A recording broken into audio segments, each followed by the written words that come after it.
Sekarang dites sama IPA. IPA lebih hebat dari Dewan. Nah, oke siap. Kita mau ngetes ngetes memorinya seorang Kang Haru ya. Saya Ini baru akan- nguji OPD, sekarang dites sama IPA. IPA lebih hebat dari Dewan. Ini akan ada foto-foto ya. Ya nanti kira-kira nih Kang Haru harus ngejelasin nih, menceritakan ini tuh foto naon gitu ya. Biasanya kalau di internet itu banyak foto-foto jadul ya, dan akhirnya kami menemukan beberapa foto jadul ya. Foto-foto jadul. Oke, yang pertama inget nggak Kang Haru ini foto apa? Oh, itu foto wisuda S1 ya. Oh, foto wisuda S1. Oke, gimana ini? Ini emang sedari dulu seserius itu apa bagaimana ya? Bukan S1, itu S2. Oh, okay. Karena sudah punya istri dan punya anak. Masa S1 udah punya istri dan anak kan. Kita hebat banget gitu. Ini masih muda banget di sini. Kang Haru ada inget kejadian sesuatu nggak dengan foto ini? Nampak serius sekali nanti. Apa beban banget pada saat S2 saat itu tidak ada senyum-senyum? Mungkin itu udah foto terbaik pada masa itu ya. Kan nggak ada mengarahkan. Oh, menarik. Berarti ini 2001 ya. Tahun berapa ini? 2001. 2001. Najla kan kelahiran 2000 ya. Ya, kami pernah muda dulu dan pernah langsing. Oke, pesan untuk foto ini adalah menarik sekali. Ini berarti waktu ngambil apa tuh judulnya, masih ingat nggak Kang Haru tesisnya? Ya, ekonomi ekosistem lahan basah ya, indikator tanaman tumbuhan untuk lahan basah di Ciwidey. I see. Oh, jadi ini ternyata masa muda yang pernah kami pernah kurus. Luar biasa. Pernah muda dan pernah kurus. Oke, next foto selanjutnya. Ini nggak tahu ya, tiba-tiba menemukan ini. Ini apakah pencinta angkoters atau bagaimana? Ini ada cerita apa di balik foto ini? Itu siapa? Iya, itu ceritanya kita mau jalan. Cuman jalannya kan jauh. Dari Antapani mau ke Gasibu.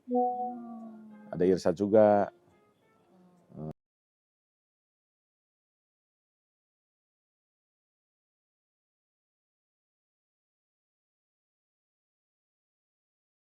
Terus aku mau lari katanya. Ya udah kita balap.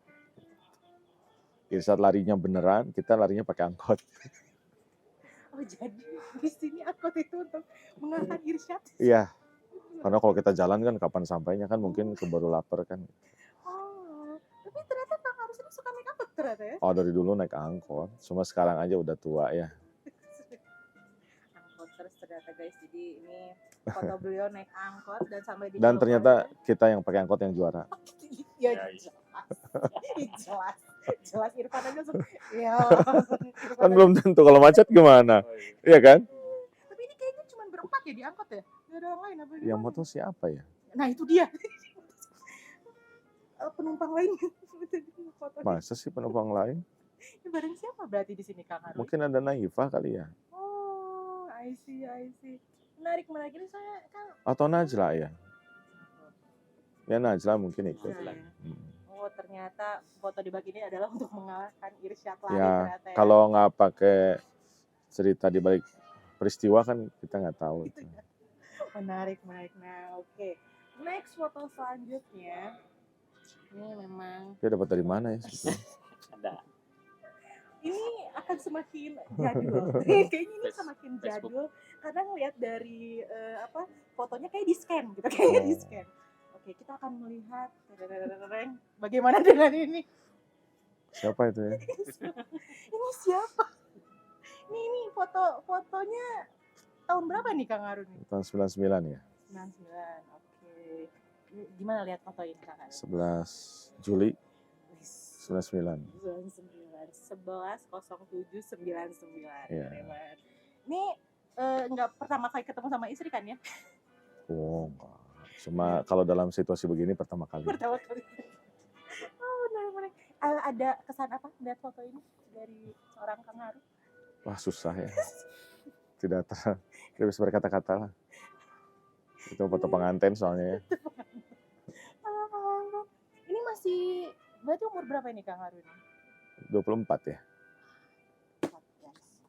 24, masih muda banget. Nanti kita akan spill fotonya ya guys ya, karena kalian Iya. pasti penasaran apa yang dilakukan seorang Kang Haru.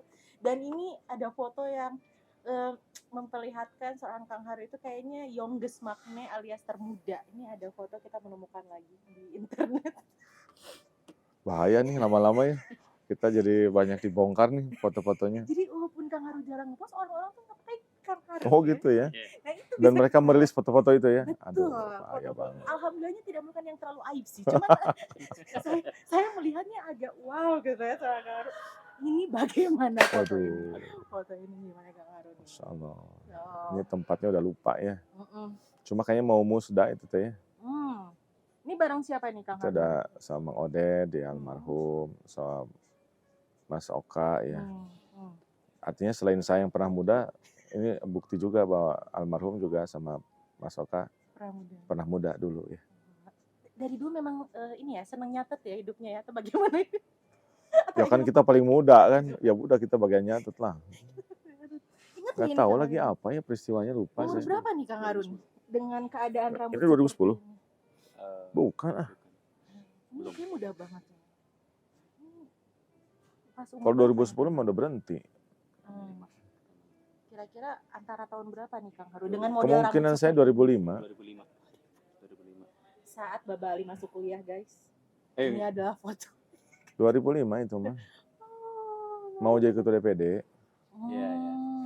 Suruh nyatet dulu Nah itu teh di acara apa gitu. di ospek dulu. Terus kata Ustadz Abu Syauki, kamu siap-siap jadi ketua DPD.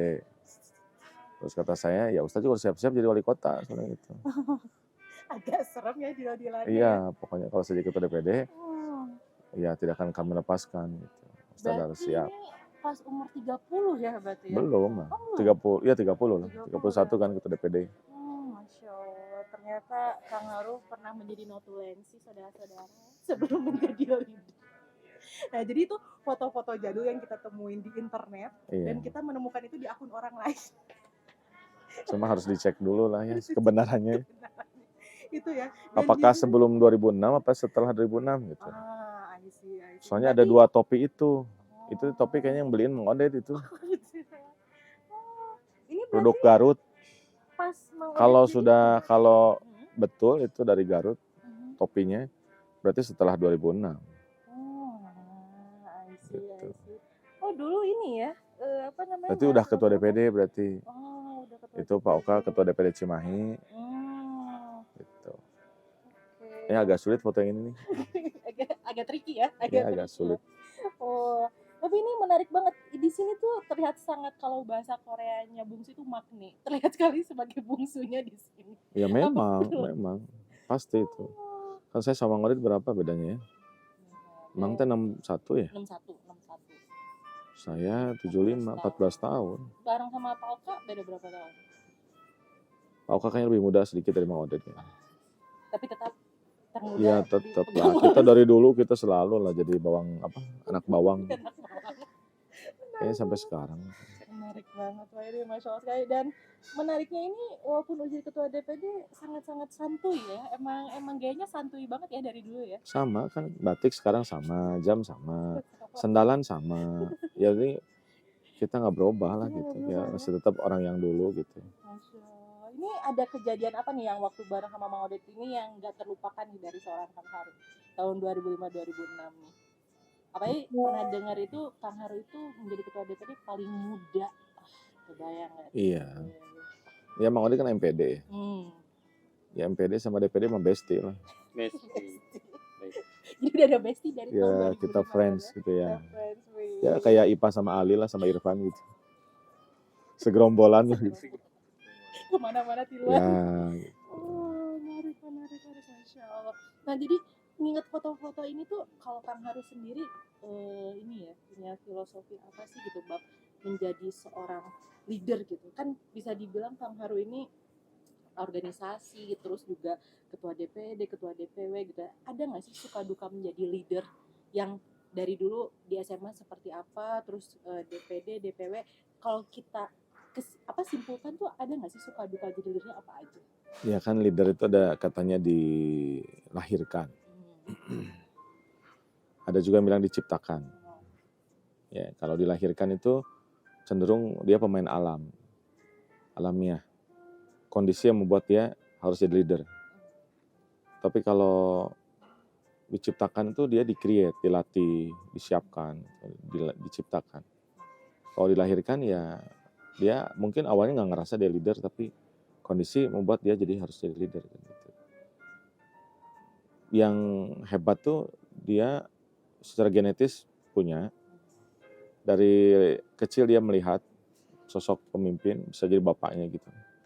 Dan disiapkan oleh bapaknya. Oh itu leader yang sangat sulit untuk dikalahkan. Dia punya genetis, dia dari kecil dia lihat model, dan dia disiapkan. Itu biasanya raja-raja begitu. Gitu. Jadi secara genetis, secara apa? Kalau biologi itu fenotip, genotip, fenotip, dan dia disiapkan. Serangkaian training itu paling sulit. Genetiknya ada, lingkungan mendukung. Ya, itu disiapkan, true leaders, gitu. Ya kan. Tapi ada juga yang punya bakat, tapi nggak diasah. Itu bisa dikalahkan sama yang mungkin nggak terlalu leader, tapi dia dilatih, gitu. Ya kan. Cuma pada titik tertentu yang udah dilatih bisa kalah juga sama yang ada bakat, cuma mungkin nggak terlatih, tapi dia menghadapi situasi, akhirnya dia muncul juga. Gitu. Jadi sebenarnya pemimpin tuh berat ya. Kalau menurut saya itu berat, capek. Cuma ini harus ada yang menyelesaikan pekerjaan ini gitu. Sebenarnya sudah ditawarkan ke yang lain, sok mangga kalau mau mah gitu. Karena ya itu teh bukan pekerjaan pribadi gitu kan. Kalau bisa dikerjakan sama yang lain sebetulnya ya mangga gitu kan. Cuma karena nggak ada yang mau, dan kalau nggak dipegang sama kita kan jadi nggak selesai urusannya gitu. Dan masalahnya jadi makin banyak kan, akhirnya kan apa boleh buat gitu. Makanya kita ambil itu. Jadi betul bahwa kepemimpinan itu amanah. Amanah itu pertama titipan, yang kedua beban, yang ketiga harus diminta pertanggungjawaban, ya kan? Makanya kalau kata Kang Aher itu kan kepemimpinan itu, kekuasaan itu berat tapi mulia. Gitu. Jadi mulia. Tugas mulia. Kontradiktif, tapi itu maknanya gimana nih Kang Haru? Berat tapi mulia. Ya kayak anak itu kan fitnah. Perempuan juga fitnah buat laki-laki, laki-laki fitnah buat perempuan. Tapi kan ya harus punya anak gitu. Untuk apa? Untuk melanjutkan perjuangan. Ya kan? Walaupun punya anak itu berarti kan berat. Ibu-ibu kan harus hamil dulu, ya kan? Hamilnya berat, ya kan? Oh, tambah anak, berarti kan tanggung jawabnya juga bertambah, ya kan? Nah, itu tuh berat, tapi itu harus dilakukan, itu tugas, itu misi hidup, gitu. Kita sebagai manusia Muslim, ya kan? Kita punya cita-cita, punya nilai yang ingin diwariskan, ya punya anak itu menjadi sebuah harapan, sekaligus juga amanah gitu yang harus dituntaskan dengan baik. Nah sama kepemimpinan juga sama, dia tuh tugas, beban, ya kan, resiko bahkan, apalagi kalau sudah masuk politik, ya kan, kepemimpinan politik, kekuasaan itu artinya resources, ya kan, artinya orang berebut. Kalau sudah berebut, ada yang mungkin punya paham menghalalkan segala cara. Makanya akhirnya ada yang memfitnah, ada yang menculik, membunuh, ya kan, menyiksa, menipu, ya kan. Itu ketika dia mencoba mengambil kekuasaan itu dengan cara yang batil. Dan kata Allah Subhanahu wa Ta'ala, barang siapa yang mengambil kekuasaan dengan cara batil, maka Allah akan biarkan dia. Dengan segala resikonya, biarin. Kan kamu mau, bahkan menghalalkan segala cara, sok aja. Kayak penyakit istidros ya. Ya silakan, tanggung sendiri. Bahkan tadi kepemimpinan itu beban, amanah, resiko, ya kan, harus berhadapan mungkin dengan orang yang katakanlah tidak paham, ya kan, menghalalkan segala cara, ya kan. Makanya kan doa Nabi Ibrahim mungkin begitu. Rabbana hablana min azwajina wa dzurriyyatina qurrata a'yun waj'alna lil muttaqina imama. Jadikan aku pemimpin untuk orang bertakwa. Jadi kalau jadi pemimpin orang yang nggak beriman tuh berat. Menjadi pemimpin orang yang tidak bertakwa itu berat. Ya kan? Apalagi memimpin orang-orang kafir kan sulit. Memimpin orang-orang munafik, wah berat. Memimpin sekelompok pengkhianat, kan berat. Jangan sekelompok, Salah satu aja. seekor pengkhianat kan berat, Wah, ya kan? betul. Makanya doanya, jadikan aku pemimpin orang bertakwa. Memimpin orang bertakwa aja berat, apalagi memimpin tadi segerombolan pengkhianat kan repot. Itu masih siksaan. Wah, menghadapi hari esok itu berat. Ya kan? Pernah ya ada cerita. Ada seorang rakyat, dia protes sama raja. Enak jadi raja mah. Maksudnya, pertama banyak hartanya. Kedua, istrinya cantik. Kata raja, maksud loh. Ini dipanggil, sinilah kamu, sana ribut aja berisik. Buka baju, maksudnya telanjang dada. Telentang. Ya kan perintah raja kan, takut ya kan. Terus dia ikat tuh pedang. Pedang tuh berat loh. Bisa berapa kilo yang beneran ya? Mungkin 5-10 kilo loh. Pedang yang asli itu. Bukan yang mainan. Berarti sahabat gue nge-gym banget. Oh iya, ya kan? Dan diikat dengan rambut kuda. Digantungin ke atas. Terus hanya diikat dengan seutas rambut. Dan pedang itu mengarah ke jantungnya. Dan dibiarin sama rajanya. Liatin aja kan, itu yang di bawah itu kan udah keluar keringat kan. Gitu udah pokoknya udah khawatir banget. Udah lihat mandi keringat gitu, udah Tuhan. Ambil.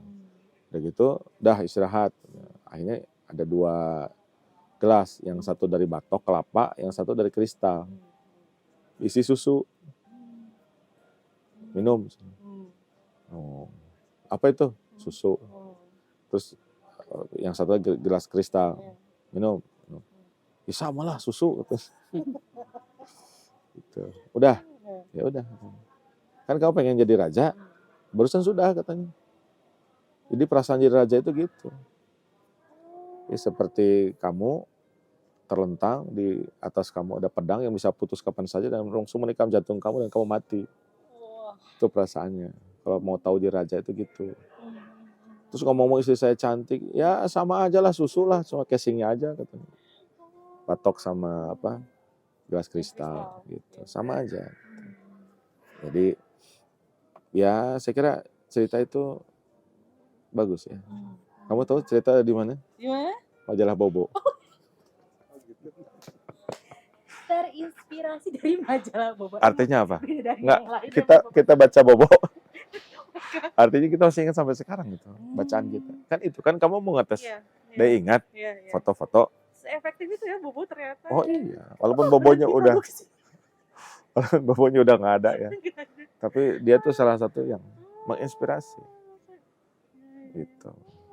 Tapi kalau Kang Haru sendiri gimana sih perasaan, tips and triknya? Kan Kang Haru itu ketua DPD termuda, pasti ada dong yang lebih tua dari Kang Haru, senior Kang Haru menjadi bawahannya Kang Haru. Itu gimana cara Kang Haru bisa mensinkronkan, mengharmonisasi keadaan biar ya udah kepemimpinan ini berjalan, tidak ada yang tersakiti, tidak ada yang ini. Itu gimana nih Kang Haru? Kan pasti kalau kita yang lebih muda terus ternyata yang kita pimpin itu senior kita, kalau aku pribadi agak kayaknya beliau aja dulu gitu. Ini Kang Haru gimana dulu bisa akhirnya ada harmonisasi gitu sampai hari ini juga gitu. Ternyata di DPW pun banyak yang senior juga ternyata, kata Kang Haru. Itu gimana nih Kang Haru? Ya masalahnya kamu kan ketemu dengan saya 16 tahun yang lalu, 16 tahun kemudian. Waktu kita umur 31 tahun kan nggak begitu ceritanya. Ya kan, harusnya nanya senior-senior lah. Bagaimana mereka memaklumi saya. Ya, bersabar ya kan. Ya mereka bersabar membimbing saya gitu. Walaupun saya leader, ya kan, di satu sisi ketua DPD, tapi di sisi lain kan saya mau tarobi kan gitu. Jadi saya harus memimpin merobi saya kan. Ya iya dong. Dan suatu saat kan ketemu kan antara kepemimpinan kepartaian dan kepemimpinan kaderisasi kan ketemu kan. Di DPD saya ketua DPD, ketika sedang liko kan saya mau tarobi, ayo. Ya iyalah, kejadian lah. Gitu. Jadi nggak mudah. Ya. Ya saya begini karena banyak sekali orang yang berjasa kepada saya, gitu. Sehingga kan kemudian akhirnya kan kita jadi lebih sabar, lebih wise gitu kan. Bisa mengalah.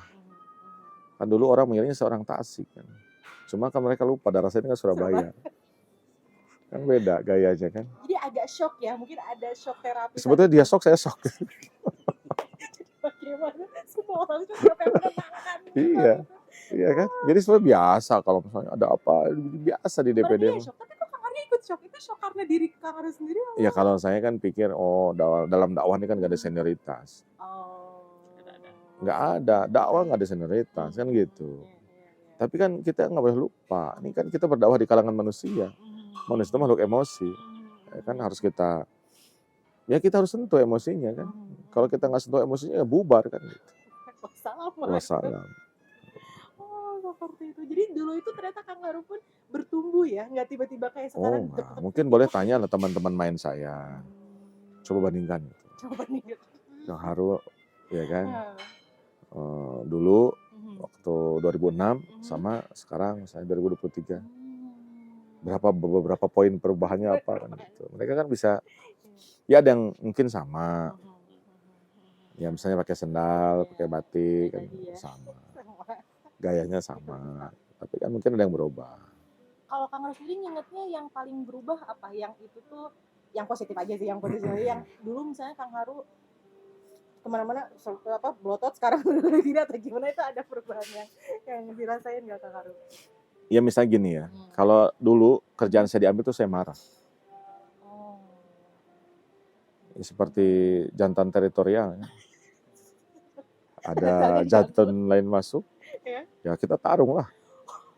Wow. Ini wilayah saya, kamu ngapain Irfan masuk sini kan gitu. Itu dulu. Tapi sekarang itu kalau ada orang ngambil kerjaan saya tuh saya ucapkan terima kasih. Irfan kamu baik banget, Wali Baba baik banget gitu. Itu yang ngajarin Bang Imam, wakil wali kota Depok. Dulu kan dia kabid kebijakan publik, saya sekretaris. Waktu kerjaan diambil tuh saya kan marah, dia enggak. Kenapa harus marah katanya? Itu baik banget ngebantuin kita. Langsung terinspirasi. Ya udah saya ambil pelajaran itu. Gitu. Dan dulu pas kita ketemu di pendopo, tapi nggak tahu nih Kang Haru ingat atau enggak, Kang Haru pernah bilang almarhum Mang itu bilang sesuatu tentang perubahan seorang Haru, ingat nggak Kang Haru? Nggak tahu ya, harus tanya Emang dong. Yang aku inget itu Mang bilang poinnya adalah Mang itu bilang sekarang Kang Haru itu lebih tenang. Emang dulu gimana Kang Haru? Saya kan juara debat. Oh, juara debat. Kebayangnya SMA juara debat. Lomba pidato gitu. Saya nggak pernah rapat nggak ngomong. Rapat pasti ngomong. Gitu kan. Terus ya mungkin sekarang kalau perlu nggak ngomong ya enggak. Ya biarin aja. Ya mungkin lebih tua ya. Ya pasti beda. Umur 40 tahun tuh lain loh. Sebelum 40 tahun lain. Terasa sudah jadi karakternya gitu atau gimana yang? Ya orang pokoknya berubah. Orang berubah. Kalau dulu kan mungkin aku ya. Aku harus membuktikan bahwa aku. Tapi setelah waktunya lewat, ya kan kita nggak perlu membuktikan aku kepada kalian kan gitu. Kalian tahu tidak tahu kan nggak masalah gitu kan. Ya saya begini gitu kan. Wise-nya lebih banyak ya. Yang nggak tahu itu wise atau tidak. Atau sudah pasrah.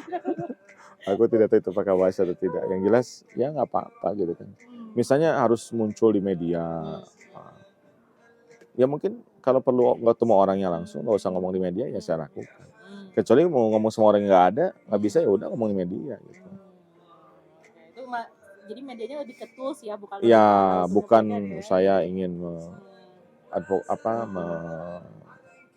mengaktualisasikan diri, itu mah udah selesai lah.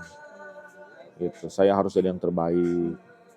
Sekarang mungkin tim saya harus yang terbaik, bukan saya. Sehingga saya nggak ada masalah, sok silakan siapa yang mau di depan. Itu lebih ke substansial. Suaranya masuk kecilin aja. Harus ngomong juga sia-sia. Makasih loh Bapak. kita ngobrol bagus-bagus juga ada suaranya ngapain Backsound. backsound. Maaf ya mas bentar aja kok mas. Itu banyak banget kalau ngeklik harus Wandar terus klik postingan foto orang-orang beliau itu ada foto-foto ini saudara-saudara ternyata, tapi overall foto-fotonya foto-foto ini serius banget lagi rapat lagi Serius ya, saya serius, hidupnya serius. Justru saya terus diajarin relax. Kan dulu pernah cerita kan ke LSS itu. Iya. Saya mau ke LSS mau relax. Ya nggak bisa. Oh iya benar. Nunggu 3 jam itu buat saya tuh ya gelisah kan. Kayak neraka ya. Ya, Orang lain main gamelan. ya orang ini kan santai, saya nggak bisa. Udah habis itu udah nggak kesana lagi. Jadi yang saya tuh relax malah ketika rapat. Ketika ketemu orang gitu tuh relax. Sama kayak Einstein lah. Einstein itu kan relaxnya bikin rumus fisika. Kita relaxnya ketemu orang, sharing gitu. Itu relax. Makanya kalau saya dikasih bahan untuk saya omongin gitu harus begini, wah saya nggak bisa. Wassalamualaikum. Ya bisa 10 kali take atau 20 kali take. Gitu ya. Langsung berbanding. Iya, tapi kalau misalnya kita poinnya ini, silahkan terserah. Ya, ngalir, gitu. Mungkin lebih alami. Makanya saya suruh ngomong di depan kamera, sebenarnya susah ya. It's not easy. Ya, beda. Ada orangnya, cuman kamera sendiri di kamar gitu sama operator gitu. Mau berapi-api gitu kan sebelum belum seahli itulah gitu ya. Pernah nanya gitu kayak saya teh nanaonan gitu nggak ada apa-apa. Sering.